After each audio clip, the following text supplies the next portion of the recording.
নমস্কার বন্ধুরা, সোনাই সিম্পল লাইফস্টাইলে তোমাদেরকে স্বাগত। আজকে ওয়েদারটা সকাল ধরে মেঘলা করে রেখেছে। দেখো, প্রচণ্ড পরিমাণে বৃষ্টিও হচ্ছে আমাদের এখানে। আর আমি এখানে সবজি কেটে ভাজিগুলি বসিয়ে দিয়েছি। আর দেখো, আমার ভাজিগুলি মোটামুটি প্রায় হয়েই গেছে, এখন নামিয়ে নিয়েছি।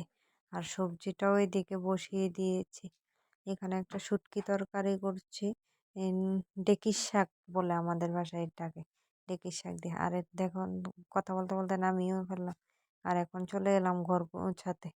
দেখো, আর আসলে আমার মেয়ে ঘরগুলিকে এলোমেলো করে ফেলে, তাই আমার ঘরগুলিকে আবার গুছাতে হয়। এক কাজ বারবার করতে হয় আর কি আমাকে। দেখো, এখন ঘরগুলিকে গুছিয়ে নেব। আচ্ছা, কমেন্ট করো তো, কাদের এদিকে বৃষ্টি হচ্ছে? আমাদের এখানে প্রচণ্ড পরিমাণে বৃষ্টি হচ্ছে। আর বৃষ্টির দিনে কার কার খিচুড়ি খেতে ভালো লাগে একটু কমেন্ট করে জানিও। আর দেখো, ঘর গুছানো হয়ে গেছে। এখন আমি স্নান করা হয়নি, রান্না করেছি, এখনো স্নান করতে পারিনি, কারণ আমার মেয়ে ঘুম থেকে উঠে গেছে। ওর জন্য আমি আর করতে পারছি না।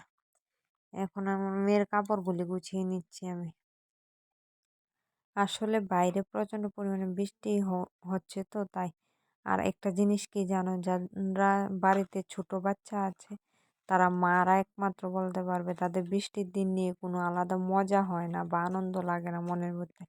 তখন একটা জিনিস মাথার মধ্যে ঘুরে, বাচ্চার কাপড়গুলি কিভাবে শুকাবো। আর যাদের বাড়িতে নিউবর্ন বেবি আছে তারা তো জানেই যে কিভাবে কাপড়গুলিকে শুকাবে। তাই আমার, আর সত্যি কথা বলতে কি জানো তো, আমার শীতের দিনটাই বেশি ভালো লাগে। গরমের দিন প্রচণ্ড পরিমাণে গরম লাগে, আমার ওইটা সহ্য হয় না। তাই আমার শীতের দিনটাই ভালো লাগে। আর বৃষ্টির দিন কার কার ভালো লাগে, গরম কার কার ভালো লাগে একটু কমেন্ট করে জানিও। আর দেখো, আমি এখন ঘর গুছিয়ে ফেলেছি। এখন আমি আমার মেয়ের বিছানাটা করছি। মেয়ের বিছানাটা গুছালে আবার এলোমেলো করে ফেলে। আর দেখো, এখন আমি স্নানে যাচ্ছি। দেখেছো, এখন স্নান থেকে ফিরে এলাম আর এখন খাবার খেতে বসে গেছি।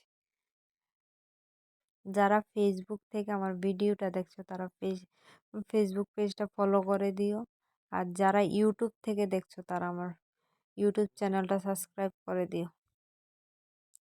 ততক্ষণের জন্য টাটা, বাই বাই।